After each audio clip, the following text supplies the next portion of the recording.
E aí, senhores, tudo bem? Tudo tranquilo?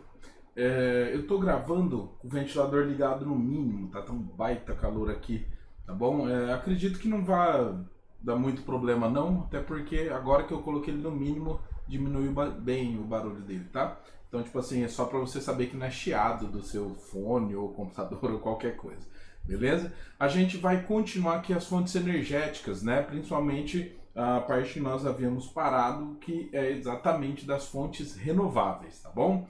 Então a gente segue com biomassa. Beleza. A biomassa vai ser então a utilização de qualquer elemento então natural, né, para que você consiga produzir energia. Então, dentro desses elementos a gente tem o biodiesel, a chamada cogeração e o etanol, né? Esses aí os três mais importantes então que nós abordaremos, beleza? E daí a cogeração desde já seria aí o mais, sei lá, talvez o mais questionável, né? O que mais se tem em dilemas. Mas vamos pela ordem, né? Então, pela ordem, o biodiesel. O biodiesel ele vai ser obtido então através do uso das oleaginosas, né? E também da gordura animal. Acontece que sempre que você fala de biodiesel, né, principalmente nas propagandas e tudo mais, você acaba não ouvindo que existe a participação também de gordura animal. Por quê? Vocês já pararam para pensar, tipo aqueles ônibus, né, que são movidos a biodiesel, que os caras sempre pintam eles com azul clarinho, com verde clarinho, né, para dizer tipo assim que eles são limpos e tudo mais. Aí o que você faz? Você vai pintar ele, sei lá, de vermelho, né? Porque aqui, ó, né? Gordura bovina movendo esse ônibus, né? Então, por isso eles acabam dando uma escondidinha, beleza? Então, daí, ó, dentre as oleaginosas, a gente vai ter a mamona, dendê, girassol, amendoim, soja, né? Todas elas, então, são muito boas para a produção do biodiesel. Mas existe um grande problema, né? Se você tem passarinho, por exemplo, você já deve ter comprado girassol, semente de girassol para dar para o passarinho. E você sabe que um saquinho daquele lá é uns 5 conto, né? Ou seja, como que eu vou pegar o girassol para fazer um combustível, né? Ou então, se você já comprou óleo de girassol no mercado mesmo, né? Você sabe que ele é mais caro que o de milho, por exemplo, né? Que o de soja e outros mais. Então, logicamente que um fator que é limitante para a produção do biodiesel é exatamente a matéria-prima, que a matéria-prima é muito cara. E daí a gente tem também a mamona, que seria mais favorável. Qual que é o grande problema? O grande problema é que o cara vai lá e planta uma roça de mamona, os usos para mamona são bem reduzidos, né? Então daí ele vai ficar dependente de todo esse mercado, que cá entre nós não é um mercado assim tão seguro, tão estável, né? Então isso faz com que poucas pessoas acabem produzindo mamona para a produção de biodiesel. Agora, a gordura animal ela é muito utilizada aqui no Brasil. Por quê? Porque nosso rebanho bovino é imenso, né? Então você acaba utilizando a gordura animal para esse fim, beleza? Aqui, ó, a gente tem algumas regiões que são grandes produtoras aí de alguns elementos que a gente pode aproveitar, então, para produzir o biodiesel, né? O algodão é uma bem interessante, né? Mas também vai bater naquele fator limitante, porque o algodão, o branquinho aqui, você tira, né, e pode fazer tecidos e assim por diante. Mas a semente dele que você utilizaria para produzir o biodiesel, né? Aqui no meio dessa cabecinha aqui, ó, tem ali a sementinha dele. Mas acontece que o óleo também do algodão é bem mais caro, tá bom? Então, ó, babaçu, dendê, né? Algodão, mamona aqui no Nordeste, né? Na região de Santa Catarina, Rio Grande do Sul, produção de girassol. No Centro-Oeste, até uma boa parcela aqui do Sudeste, a produção de soja, beleza? E daí a gente tem um pequeno comparativo aqui, né? Vou deixar isso para depois, calma. deixa ele no banco de reservas aí. A gente vai falar agora da cogeração, que eu havia falado para vocês. A cogeração é o seguinte, é quando uma empresa, ela, por exemplo, uma empresa que produz móveis de madeira, ela vai pegar os resíduos da madeira, né, vai queimá-los e aí ela vai conseguir produzir energia. É a coisa mais simples. Pega a madeira, põe fogo, o fogo vai aquecer a água vira vapor, se movimenta a turbina, pronto, produziu energia. Fala, mas essa aí é a termoelétrica, né? Seria a termoelétrica, né? Mas daí se chama cogeração porque é dentro da fábrica mesmo, dentro da empresa mesmo que se faz isso. E aí essa empresa utiliza essa energia para o seu consumo e o que sobra ela vende para a rede, né? Se não fosse isso, o que ela faria? Então, bagaço de cana, bagaço de laranja, todos eles podem ser utilizados dessa forma também, né? As empresas sucroalcooleiras, elas vão gerar montes imensos de bagaço de cana, porque eles vão moer a cana. E daí o que eles vão fazer com esse bagaço de cana? Né? Então, boa parcela das empresas sucroalcooleiras, elas vão lá, pegam o bagaço de cana, põem fogo nele, produzem energia, criando essa chamada cogeração, beleza? E daí a gente chega até o etanol, como você já viu na imagenzinha, você pode produzir basicamente, né, os mais produzidos do mundo, com cana-de-açúcar, com milho e beterraba, beleza? Né? A gente sabe muito bem, que o nosso é a partir de cana-de-açúcar. Então o Brasil é o garoto propaganda do etanol de cana-de-açúcar, né?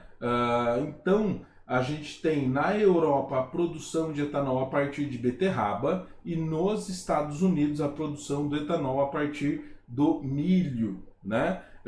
E é interessante porque a cana-de-açúcar ela dá uma surra nos outros muito grande, principalmente quando você nota aí, ó, a redução média de gases do efeito estufa em relação à gasolina, né? A cana-de-açúcar reduz 89%.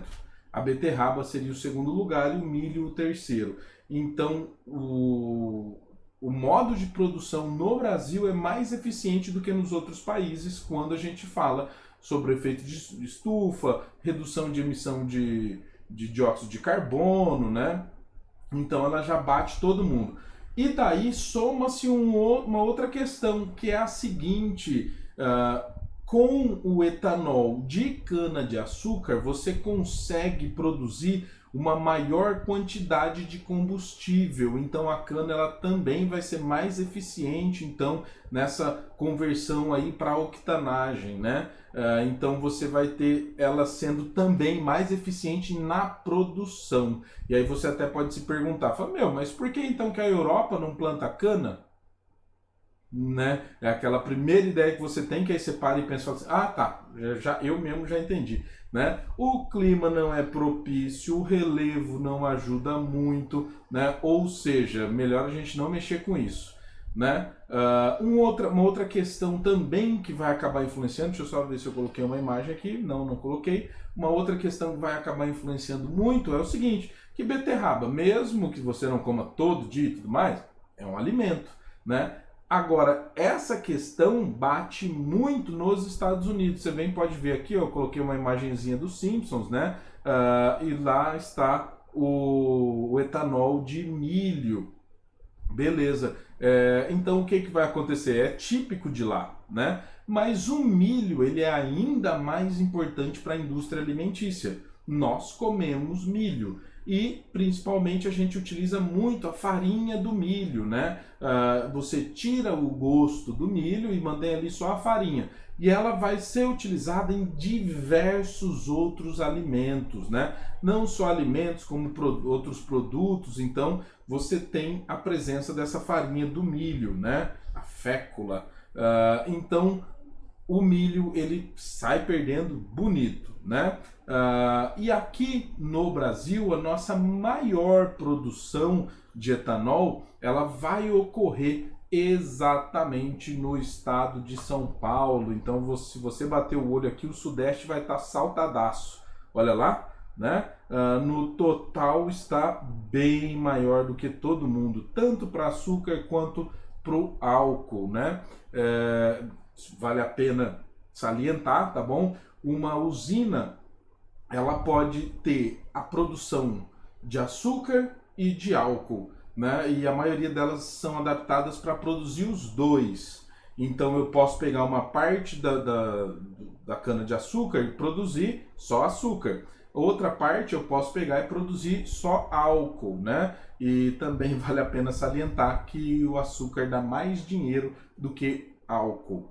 Por isso que o governo precisa, né, de manter essa preocupação com o aquecimento global, com a emissão de poluentes, enfim, e criar subsídios ou então redução de impostos para que os donos das usinas pensem em produzir álcool e não açúcar, beleza? Seguindo aqui então, ó, a gente tem projetos aqui no estado de São Paulo, né, que são exatamente para reduzir o valor do etanol. E simplesmente, nossa, a etiqueta da minha camiseta mas até me enchendo o saco de um tanto. Mas enfim, acontece então o seguinte, o estado de São Paulo ele produz tanto, exatamente porque tem o maior número de consumidores, o maior número de automóveis do país, que a gente precisa de alguns projetos para reduzir os custos. E na verdade não é só reduzir custo, é também tornar mais eficiente o transporte, a compra, a venda, a distribuição, né? Então, o que estão criando no estado de São Paulo? Um sistema dutoviário, né? O que vem a ser um sistema dutoviário?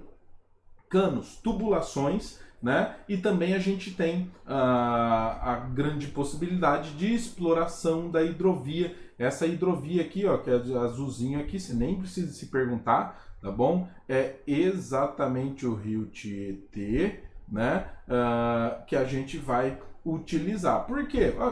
Porque isso aqui é mais interessante que ele, o percurso que ele faz é sensacional, né? Mas além disso, existe também uma imensa possibilidade de construção, então, de dutovias, né? Utilizar também o transporte ferroviário, né? Para transportar etanol e tudo mais. Eu não sei se você se lembra, mas no nosso planeta Terra, num lugar chamado Brasil, né, há pouco tempo atrás teve a greve dos caminhoneiros, lembra? No meio da pandemia nem dá mais para lembrar que ela existiu, né? Mas enfim, aconteceu. E é o seguinte, Bauru, por exemplo, em nenhum momento ficou desabastecida e simplesmente o combustível lá é mais barato que Marília, né?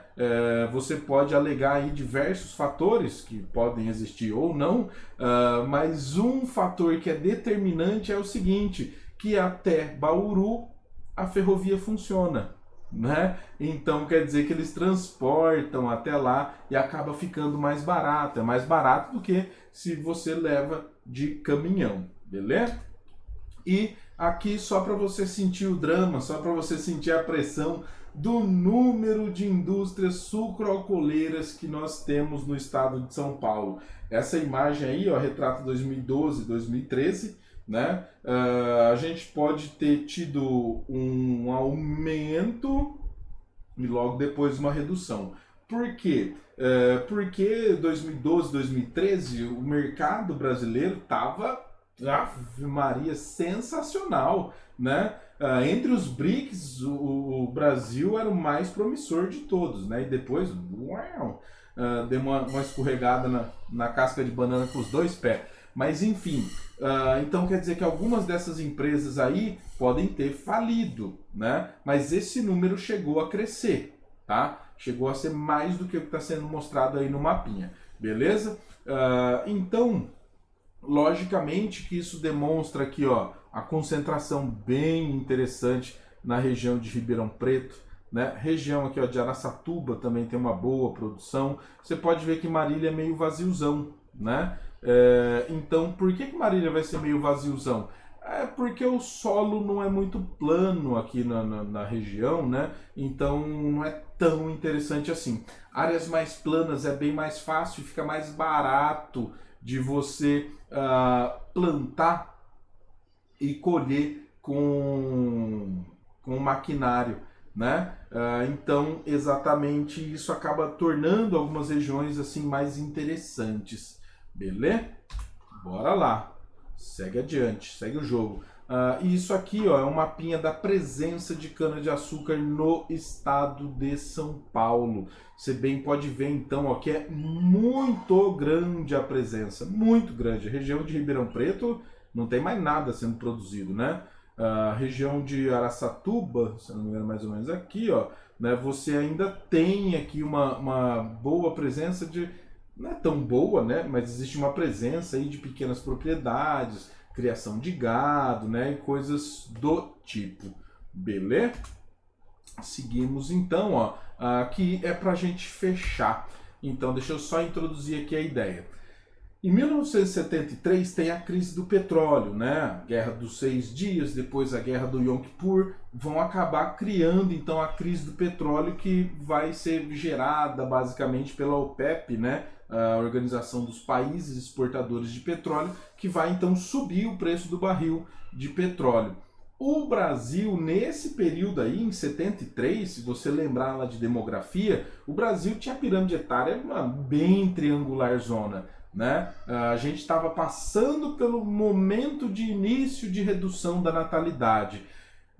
Isso vai fazer então com que o Brasil, não só isso, né, mas a economia do Brasil, a fragilidade do Brasil, vai fazer com que o Brasil passe por um período pesado, difícil, complicado, né?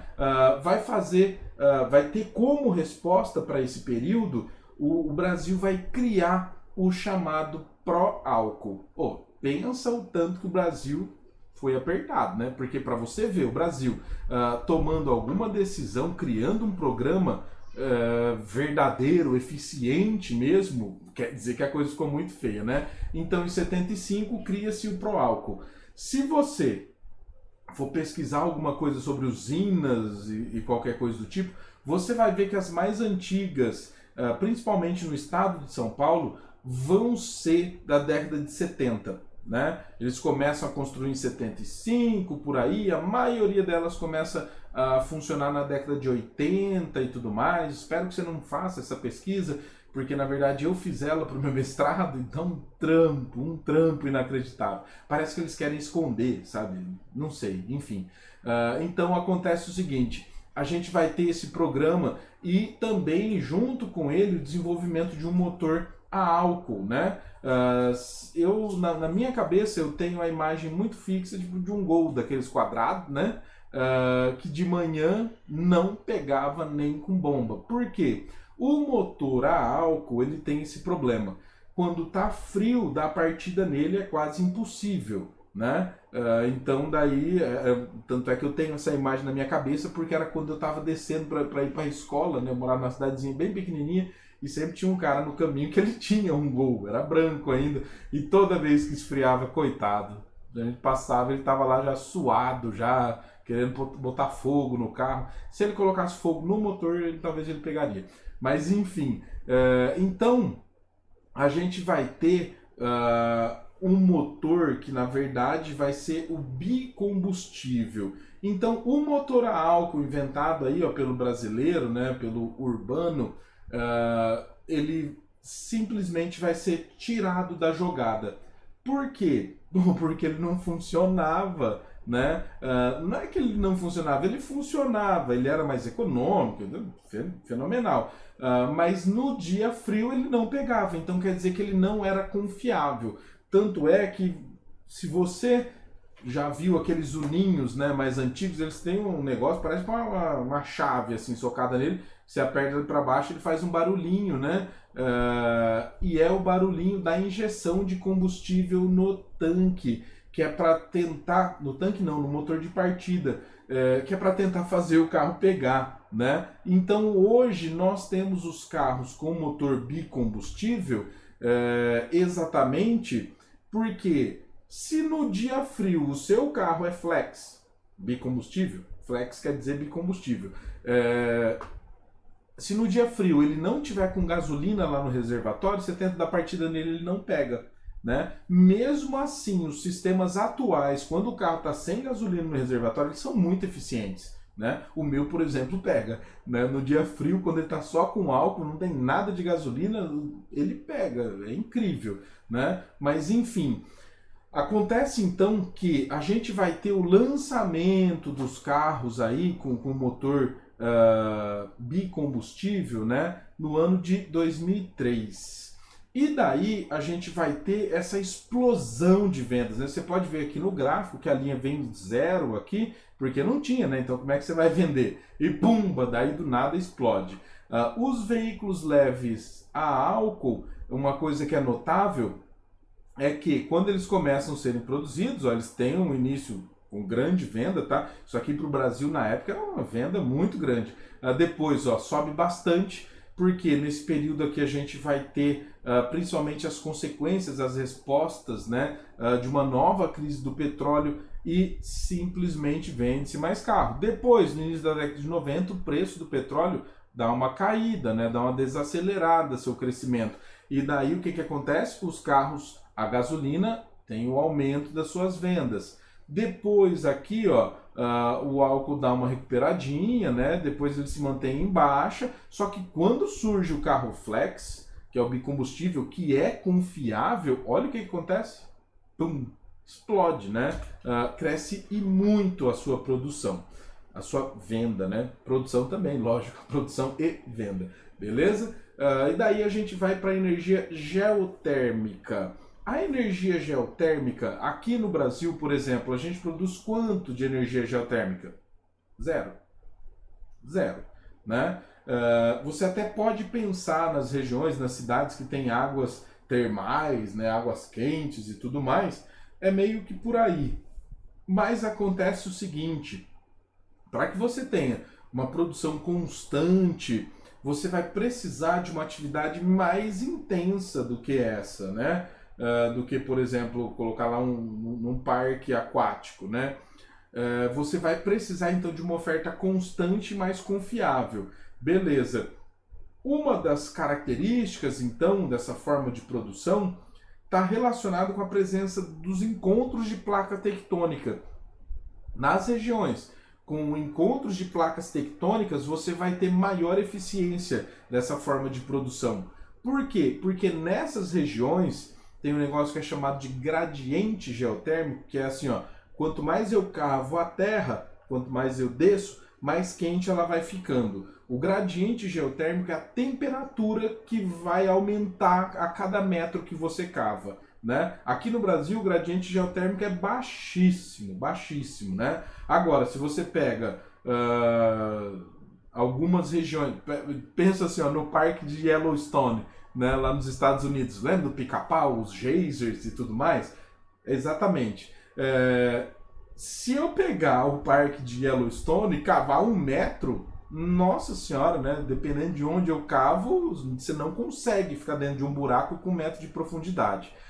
Então, esse gradiente geotérmico vai fazer o seguinte, né? Como o magma está bem perto da superfície, ele vai aquecer aqui o solo. Toda a água, todos os vapores que estiverem no solo vão ser superaquecidos. Para a produção geotérmica, o que, que eu faço? Eu pego e me aproveito dessa água extremamente aquecida e, na imensa maioria dos casos, dos gases aquecidos, né? Então, por que isso vai acontecer? Bom, isso vai acontecer pelo seguinte, os gases eles são mais confiáveis, né, do que a água. Então, eu vou lá e retiro esses gases aí extremamente quentes e faço eles aquecerem a água, né, para ela virar vapor e aí eu girar um motor e produzir energia, né? E você tem então nos países em que ocorre aí o encontro de placas tectônicas, onde eu tenho atividade tectônica, né, como é o caso do Parque de Yellowstone, que tipo assim, já que eu toquei no assunto, né, não vamos deixar pela metade. No Parque de Yellowstone, sabe quando você tem o encontro convectivo, que uma placa desce aqui embaixo da outra e ela é derretida? No Parque de Yellowstone aconteceu uma coisa muito doida, que na verdade lá nos Estados Unidos a gente tem um mega vulcão exatamente por conta disso. Essa convecção, desculpa, essa subducção aconteceu, só que a placa tectônica ela não foi derretida. Aí ela pegou e fez assim, ó, ela entrou aqui debaixo da outra. E daí, então, eu tenho uma placa tectônica aqui, magma embaixo, uma placa tectônica e magma em cima. Então parece que ela fica tipo tampando, parece que ela cria como se fosse uma panela de pressão. Fica ainda maior a temperatura, né?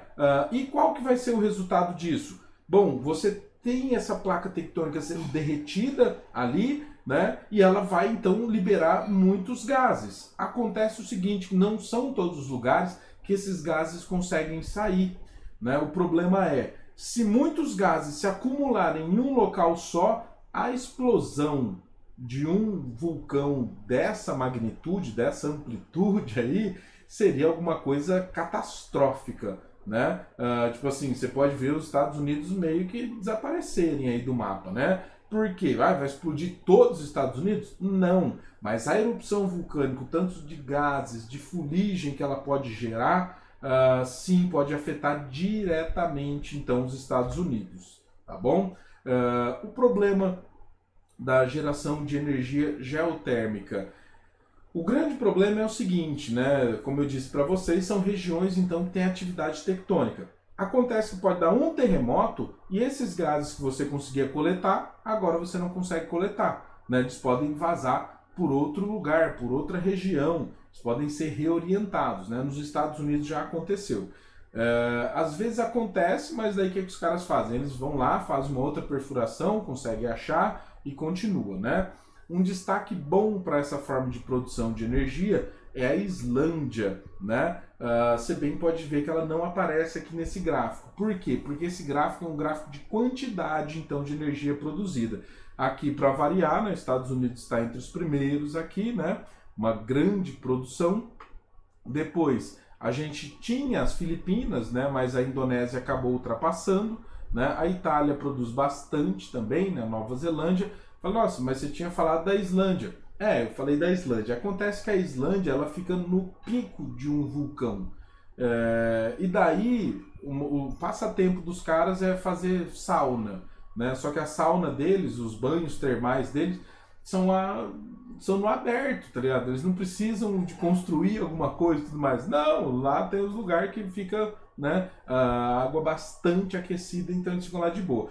Lá a oferta de energia é tão interessante, né, a geotérmica, que, eles criaram rodovias inteiras iluminadas. Inteira. Não, aqui é só ligar o fio. Só liga o fio lá, não precisa, não tem problema, né? Então, senhores, aqui a gente já vai meio que matando, tá? Isso aqui é só um resuminho para vocês baterem o olho aqui, né? Os países que mais produzem energias renováveis, então a eólica, a biomassa, a geotérmica, a solar fotovoltaica, né? E daí você bem pode ver que no primeira linha aí, ó, tem renováveis, excluindo a hidrelétrica. O Brasil nem aparece. Com a hidrelétrica, né? O Brasil vai lá e bate um quarto lugarzão, né? Como eu disse para vocês já, desde o princípio, o Brasil possui uma boa distribuição energética aí, né? A nossa matriz é renovável, ela é bastante chamativa, digamos assim, né? O ranking da poluição. A China vai ser o país que mais polui no mundo atualmente, né? Principalmente porque ela consome uma grande quantidade de carvão mineral. E vem ampliando também a quantidade de energia que ela consome. Os Estados Unidos, mesmíssimo caso, né? Os Estados Unidos, principalmente sob o governo do Donald Trump, ele vem ampliando bastante o consumo de carvão mineral. Por quê? Porque o Trump saiu de todos os acordos ambientais que os Estados Unidos estavam, né? Então ele não vai esquentar muito com isso. A União Europeia. A União Europeia ela vai poluir bastante, por quê? Países aí, né, desenvolvidos com grande consumo, mas a União Europeia é o conjunto de países que se mostra mais preocupado então com essa redução da poluição, né? E daí no Brasil, olha lá, se o desmatamento for levado em conta, o Brasil é o quinto maior emissor de dióxido de carbono do mundo. E notamos que 51,9% de toda a nossa emissão é do desmatamento, né? Ou seja, é um problema bastante abrangente, né? As queimadas, então, desse ano, do ano passado, né? Se são ou não propositais, se o Salles está passando a boiada mesmo ou não, nem dá para a gente afirmar assim com tanta certeza. Mas uma coisa que a gente sabe é que o principal motivo, então, que relaciona o Brasil com a poluição está sendo ampliadíssimo, né? Beleza? E aqui, ó, é uma tabelinha só para você bater o olho, né? Para você, caso você queira ir guardar, né? Uma tabelinha comparativa, então, com vantagens e desvantagens, tá bom? Eu não vou passar ela uma por uma, tá? Se você quiser dar uma pausadinha no vídeo aí, né? E aí depois você anota tudo que você quiser. Beleza? Ou também qualquer coisa manda um WhatsApp para mim. Ô, professor, manda lá pra gente no grupo, né? O PowerPoint. Eu que não vou ficar mandando o PowerPoint se ninguém pediu, né? Pra quê? E daí a continuaçãozinha, né? Os combustíveis fósseis, a energia nuclear, tá? Também o quadrinho de vantagens e desvantagens. Beleza? Então, senhores, ó, bons estudos. Beijão. Tchau, tchau.